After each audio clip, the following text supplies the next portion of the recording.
ንስር በለሳቅጣው እጅጉ ክፍለ ጦር ቆላ ሐሙሴት ከተማ ላይ የጠላትን ምሽግ በመደርመስ በርካታ የብልጽግና አገልጋዮች እንደመሰሰ የአፍባ ምዕራብ አማራ ቀጠና የቴዎድሮስ ዕዝ 206ኛ ኮር የ34ኛ ክፍለ ጦር መስረት አጠናቋል። 206ኛ ኮር በርካታ ምርኮችን ማረከ። የአፍባ ምዕራብ አማራ ቀጠና የ206ኛ ኮር ጦር አካላት የሆኑት የደጋ መብረቆቹ የስናን አባጅሜ የንጉስ ተክለ ሃይማኖት ብርጌድ አናብስቶች የጡት ቆራጩን የብልጽግና ሰራዊት የጠድ የደማንንና አራት አልጋ በሚባሉ ቦታዎች ታላቅ ውጊያ በመክፈት ከፍተኛ ድል ተቀዳጅተዋል።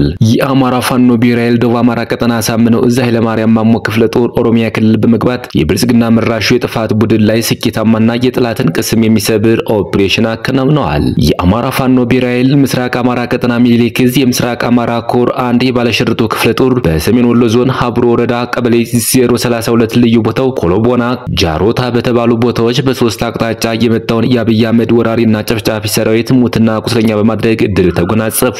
እስከ መጨረሻው ድረስ አብራችሁ ተቆዩ። እነዚህና ሌሎች ያልተሰሙ መረጃዎችን በዝርዝር እናስደምጣችኋለን። የሚዲያችን ተደራሽነት እንዲበዛ ቪዲዮ ላይክ፣ ቻናሉ ሰብስክራይብ እና ሼር እንዲሁም ኮሜንት መስጫ ሳጥን ድል ለአማራ ፋኖ የሚል አስተያየት እያስቀመጣችሁ አብራችሁን ሁኑ። ነሆ ወደ መረጃችን ገባን። ንስር በለሳቅጣው እጅጉ ክፍለ ጦር ቆላ ሐሙሴት ከተማ ላይ የጠላትን ምሽግ በመደርመስ በርካታ የብልጽግና አገልጋዮች እንደመሰሰ ትላንት ጥቅምት 23 ለ24 2018 ዓ.ም ከንጋቱ 10 ሰዓት ላይ የዳግማዊ ቴዎድሮስ 5ኛ ኮር አንዱ አካል የሆነው ንስር በለሳቅጣው እጅጉ ክፍለ ጦር ከጓላ በቅርብ ርቀት ላይ ከምትገኘው ቆላ ሐሙሴት ከተማ ላይ ሰፍሮ የሚገኘውን የብልጽግና ሰራዊት ጋር ለ5 ሰዓታት ያክል የወሰደው ውጊያን በማካሄድ በርካቶችን ገድሎ በርካቶችንም አቁስሎ በምርኮ የሚሊሻ አባላትንም ገቢ አድርጎ ውጊያውን በበላይነት አጠናቋል። ንስሮቹ 3 የጠላት ኮንክሪት ምሽጎችን በመስበር የጠላት ኃይል ለቅሶ በለቅሶ ከማድረጋቸው በላይ ጠላት ሲጠቀምበት የነበረውን ወታደራዊ ቁሳቁሶችንና የሎጂስቲክ አቅርቦቶችን መማረክ ችለዋል። በዚህ ውጊያ እንደ ስማቸው ከፍ ብለው የበረሩት ንስሮቹ እስከ ጧቱ 3 ሰዓት ተኩል ድረስ በከተማዋን በቁጥጥር ስራቸው አድርገው የቆዩ ሲሆን ጠላት አስክሬኑና ቁስለኛውን ለቃቅሞ ለመውጣት አውደ ውጊያ ከተደረገበት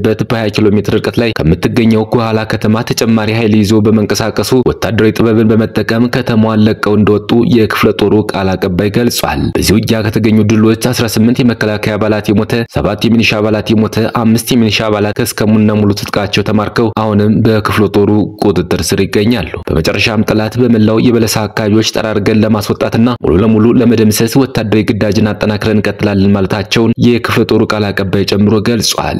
የአፍባ ምዕራብ አማራ ቀጠና ቴዎድሮስ ዕዝ 206ኛ ኮር የ34ኛ ክፍለ ጦር መስረት አጠናቋል። በአፍባ ምዕራብ አማራ ቀጠና ቴዎድሮስ ዕዝ የመልሶ ማደራጀትና የመዋቅር ማሻሻል ተግባራት መካከል አንዱ የሆነው የኮር አደረጃጀትና የክፍለ ጦር መልሶ ማደራጀት ሂደት በመገባደድ ላይ ይገኛል። ክፍለ ጦሩ በ5 ሻለቃዎች የተደራጀ ሲሆን ውህድ ሆነው የተደራጁት ሻለቆች በቀጣይ ለሚሰጣቸው ድርጅታዊ ስምሪትን ዝግጁ መሆናቸውን አመራሮቹና አባላት አረጋግጠዋል። ክፍለ ጦሩን መልሶ ለማደራጀት የተገኙ የአፍባ ምዕራብ አማራ ቀጠና ቴዎድሮስ ዕዝ አመራሮች አርበኛ ምናልባት ይታየው የዲያስፖራና ውጭ ግንኙነት መምሪያ ኃላፊ፣ አርበኛ ስለሺ ከበደ የቴዎድሮስ ዕዝ ምክትል አደረጃጀት መምሪያ ኃላፊ፣ መቶ አለቃ እሱ ባለው ዋለ የቴዎድሮስ ዕዝ የሰው ኃይል ኃላፊና የ206ኛ ኮር አመራሮች በተገኙበት የአፍባ ምዕራብ አማራ ቀጠና ቴዎድሮስ ዕዝ 206ኛ ኮር የ34ኛ ክፍለ ጦር መስረት አጠናቋል። 206ኛ ኮር በርካታ ምርኮችን ማረከ።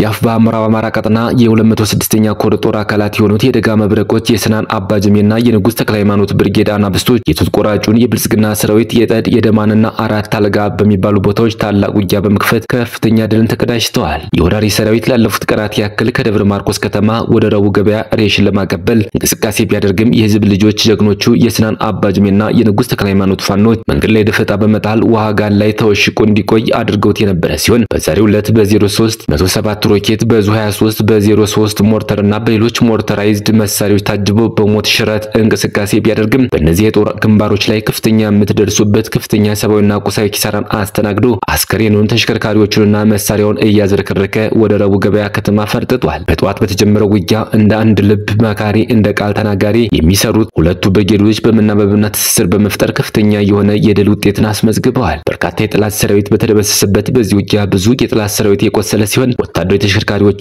ተቃጥለዋል። ሌሎችም በጀግኖቹ ጥይት ከጥቅም ውጭ ሆነዋል። በተጨማሪም በአውደ ውጊያዎቹ የተደመሰሰ የጠላት አስከሬንና ወታደራዊ ቁሳቁሶች የጫኑ መኪኖችም በጀግኖቹ ጥይት ተመተው ከጥቅም ውጭ ሆነዋል። በተያያዘ ዜና ሁለቱ ብርጌዶች ይህንን ገደል ባደረጉበት ተመሳሳይ ሰዓት ጀግኖቹ የበረኛው ጅበላ ሙተራ ብርጌድ ፋኖች በየቦ በኩል ደብረ ማርቆስ ከተማ በመግባት በጠላት ጥቃት ፈጽመዋል። ጊዜያዊ የድል መረጃ 2 ብሬን ተማርኳል፣ ከ60 በላይ ክላሽ ተማርኳል፣ 8 ምርኮኛ ተማርኳል፣ አንድ ወራል ሙሉ በሙሉ ተቃጥሏል። በውጊያው የተደመሰሰ የጠላትን አስከሬን የጫነ አንድ ሲኖትራክም በተመሳሳይ ተመቶ ከጥቅም ውጭ ሆኗል። ከመቶ በላይ ጡት ቆራጭ መከላከያ ሰራዊት ተደምስሷል።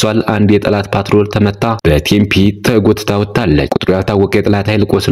ከ5000 በላይ የክላሽና የብሬን ተተኳሽ በፎቶና በቪዲዮ የምንገልጽ ይሆናል። በሌላ መረጃ የአፋብኃ ደቡብ አማራ ቀጠና አሳምነው ዕዝ ኃይለማርያም ማሞ ክፍለ ጦር በኦሮሚያ ክልል ገብቶ ውጤታማ የሆነ ኦፕሬሽን ሰርቷል። የአማራ ፋኖ ብሔራዊ ኃይል ደቡብ አማራ ቀጠና አሳምነው ዕዝ ኃይለማርያም ማሞ ክፍለ ጦር ኦሮሚያ ክልል በመግባት የብልጽግና መራሹ የጥፋት ቡድን ላይ ስኬታማና የጠላትን ቅስም የሚሰብር ኦፕሬሽን አከናውኗል። የኃይለማርያም ማሞ ክፍለ ጦር 3ኛ የሰላም ሰው አንድ አርጌ ሬጅመንት በኦሮሚያ ክልል ሐሙስ ገበያ አቅራቢያ ልዩ ቦታው ዘንጎ ኪዳነ ምህረት አካባቢ ዘልቆ በመግባት ለሁለተኛ ጊዜ የተጠናና ውጤታማ ኦፕሬሽን ፈጽሟል። ኦፕሬሽኑ የፈጸመው የኃይለማርያም ማሞ ክፍለ ጦር የኦሮሚያ ልዩ ኃይልና የአብይ አህመድ ዙፋን አስጠባቂ ሰራዊት ጠንካራ ይዞታ በነበረው የኦሮሚያ ክልል በመግባት ነው። በዚህም ልዩ ኦፕሬሽን የተደናገጠው የኦሮሚያ ልዩ ኃይልና የአብይ አህመድ ዙፋን አስጠባቂ ሰራዊት ሙትና ቁስለኛውን ጥሎ ፈርጥቷል። መራር ሽንፈቱን መቀበል ያቃተው የኦሮሚያ ልዩ ኃይልና የአብይ አህመድ ክትትል ሰራዊት በንጹሃን ላይ የሚያደርገውን ጭፍጨፋ በመቀጠል ንጹሃንን በማሰርና የ8 ዓመት ልጅ በግፍ በመግደል የተለመደውን ግፍ ፈጽሟል። መረጃው የአማራ ፋኖ ብሔራዊ ኃይል ደቡብ አማራ ቀጠና አሳምነው ዕዝ ኃይለማርያም ማሞ ክፍለ ጦር ህዝብ ግንኙነት አድርሶናል። ክቡራትና ክቡራን የቻናላችን ቤተሰቦች ለሰዓቱ ያዘጋጀናቸው መረጃዎች እነዚህ ሊመስሉ ነበር። በሌላ የመረጃ ሰዓታችን እስክንገናኝ ድረስ የዩቲዩብ ቻናላችን ሰብስክራይብ፣ ሼር እንደዚሁም ላይክ እያደረጋችሁ ጠብቁን። ቸር እያገናኘን መልካም ቆይታ